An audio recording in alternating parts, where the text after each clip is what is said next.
Hi, I'm Greg Gutfeld. Here's what's coming up.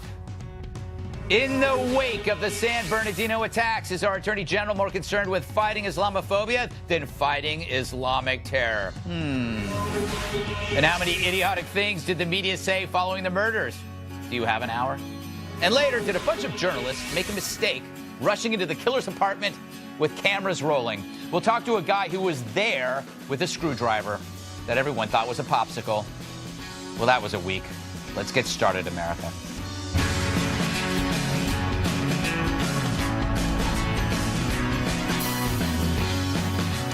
So, I guess it's terror after all. This is now a federal terrorism investigation led by the FBI.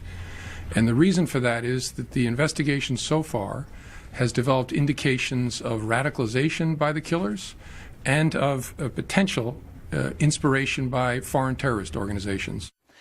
This after days of finger-pointing and wondering. Even one dolt blamed it on a Christmas party. I think we will eventually get some indication on what that dispute was about. This was a holiday party. Maybe it was called a Christmas party. I mean, there's so many potential triggers here. It's really unclear. It really is a trigger. Now, that sounds dumb, but he's right. Christmas is a trigger because our entire lives are a trigger to a death cult. Others blamed workplace violence, and by others, I mean dumbasses, like the terrorist mouthpieces who kept blaming their acts on mean-spirited jokes about a beard. There was information about the fact that his coworkers has kind of made fun of him, for example, and his beard. He had just told the family, oh, somebody made fun of my facial hair. You know, and his job, he had to keep his facial hair kind of trimmed up a little more because of the type of job that he had and in the county. So that's why he had told the family about this situation. And mind you, he was a pretty private person. So for him to share some information, you know, that's why the family had conveyed that to us of what actually happened at the workplace. These things happen in all sects of American culture, where someone is disgruntled or gets made fun of or is uncomfortable or is an antisocial person, and they lash out. So it's bullying. I'm thinking it's time for a terrorist AA, a place where people can go to and admit, free from threat, that they know, in fact, it's terror. For this cowardice is spreading, even as our Attorney General thinks Islamophobia trumps Islamic terror.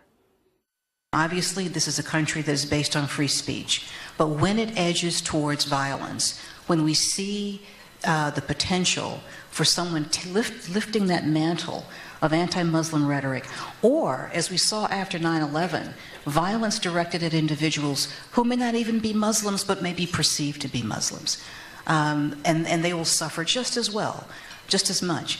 When we see that, we will take action. See, backlash always beats the bloodbath. And so the left reacts to evil the way a hydrant reacts to a dog. Martin O'Malley, who should be selling herbal Viagra from a trunk, blamed the NRA. The elitist media joined in condemning guns, not Huns. So how do you convince them they're dangerously wrong? Try the mathematics of devastation. A mass shooter is definitely bad, but self-limiting. People do die, but it ends. With a terrorist, however, goals aren't self-limiting. The aim is to kill the entire world. So take away the guns. They're still going to use box cutters on a jet, pressure cookers, car bombs, pipe bombs, sarin gas, small explosives in underwear, biopoisons. See, suicide cults hate guns, too, because they're inefficient for Armageddon. For radical Islam, the apocalypse is their happy ending, which is why the terror threat trumps gun shaming hands down, and why we must destroy a cult before it gets the tools to destroy us. Blaming guns, in a way, is a retreat from the battle for human survival. A gun in the hand of a terrorist is bad, but then again, so is a Prius, a pipe bomb, a pound of pastrami. A gun in your hand or mine, that's a plus. We need a revolution of the sane, where we as a nation fight this demon. This is a turning point for this country. Different than 9/11, because back then we were unified, but fomented division has changed that. If your own leaders see you or your rights as part of the problem, then we're on our own. Identity politics is the gaping hole that radical Islam slithered through. It's up to us to tear it to pieces. Period. All right, let's welcome tonight's guest. I'm excited. First time, Jillian Turner, former National Security Council member in the Bush and Obama administrations, and a Fox News contributor. Hooray.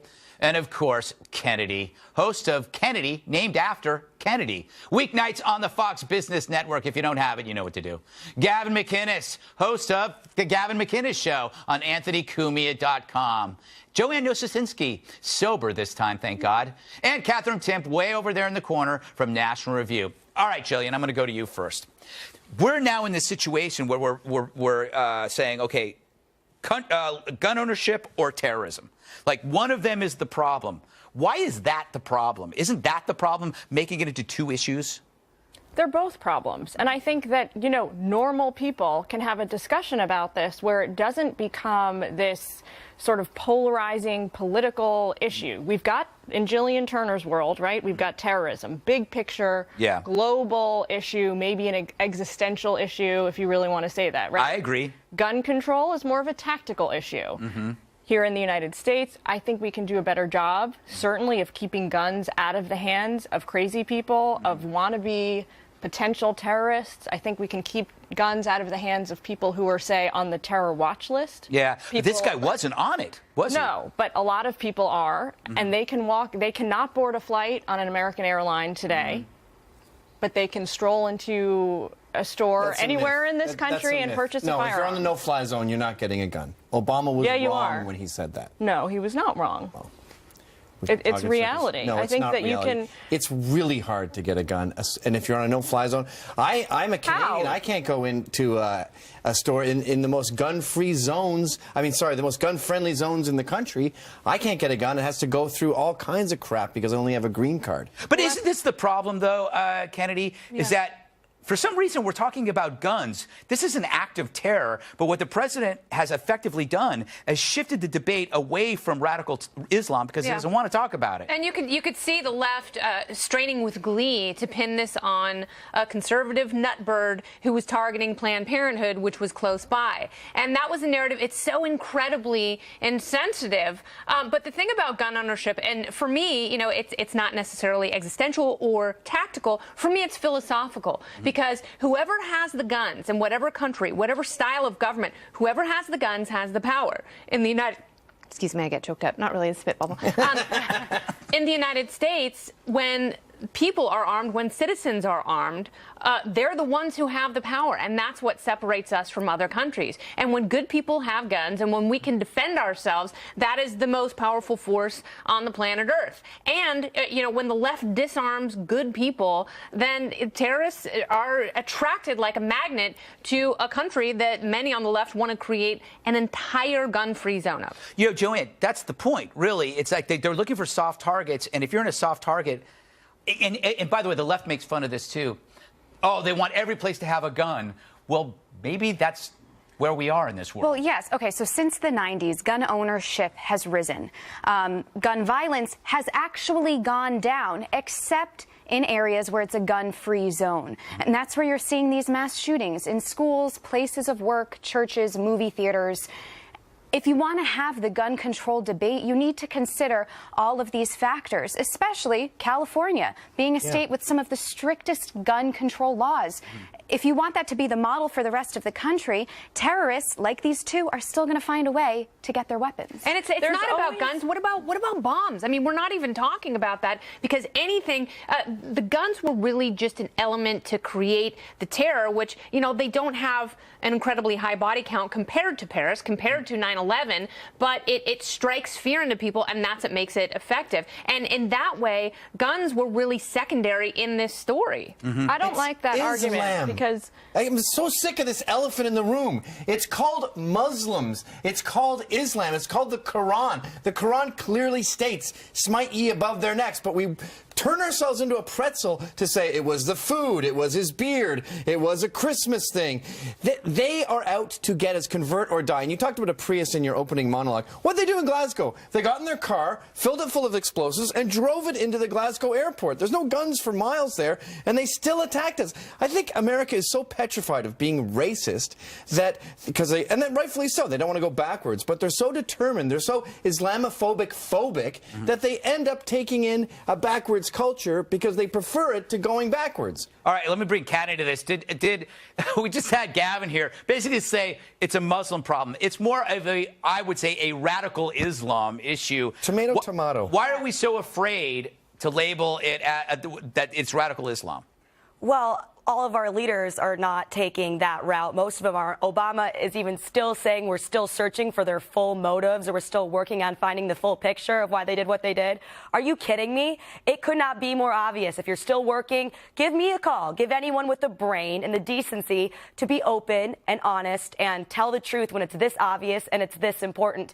The signs are everywhere that if you do say that, then people are going to say you're racist, you're part of the problem. So people are afraid of being called that. But I'm personally a little more afraid of getting blown up. Yeah. Well, I have a theory, and it's a disturbing historical one. If you look back, this has happened before with communism. When communism became an issue in the United States, there was a reaction in the media and among the left to be anti-communist. They didn't become anti-communist. They went to the other direction, and we had that for 4 decades of anti-communism. It seems to me that when you have radical Islam, rather than being anti-radical Islam, we have a president, we have a government, a media, and an academic complex that is anti-radical Islam. Does that make sense? It does, and I think sometimes there's a little bit too much emphasis on preventing a backlash when what we need to be focusing on are atrocities that are actually happening. We're in the aftermath of a horrible terrorist attack. The focus should not be from a policy perspective, national policy perspective, on protecting Muslims from a backlash. That's something to think about maybe next week. Right. Now is the time to focus on the victims and their families and shoring up our national defenses. So I agree with you on that point. But I do think to say tomato, Muslims, radical Islam is not the way we want to go. You really want to keep a clear delineation between people who have been radicalized by a cult of crazy killer fanatics. Yeah. Who have very tenuous ties to Islam and the Muslim religion overall, and the 99.9% of Muslims who live in peace around the world. 99.9? Try 99.999. Okay, but here's the thing. Like, I do agree with Jillian. I do think there is a radicalization process. I think it's very different in this country. I've talked to experts about it, and they say that it's happening so swiftly in this country. So what I want to know is when will there be an admission that this was an intelligence failure, and what is the government going to do in places like San Bernardino County to make sure people feel better about where they live? She got in on a visa. The problem wasn't a gun, because she was going to kill. They had 12 pipe bombs. That's what's so infuriating about this. Obama he wants to bring in more refugees, and then we see the kind of carnage they wreak, and he goes, well, who gave them guns? What are you doing giving them guns? And I go, what are you doing letting them in? Well, he was born here, right? He was born here. She was brought in. She was not a refugee. She came in on a very different kind of a visa program. Yes, so, but it's an important distinction. The sons of immigrants, the children of immigrants, tend to be more radical than their parents. I'm a child of an immigrant. So that's anecdotal evidence. And Gavin's an immigrant, and he's the most radical person I know. I don't even have my citizenship yet. I know. You make me sick. Maybe that's as it should be. We've got to move on. We've got so much more. Coming up, a look at some of the dumbest things the media said this week about the San Bernardino attack. I don't include myself. But at last count, I lost count. Stick around.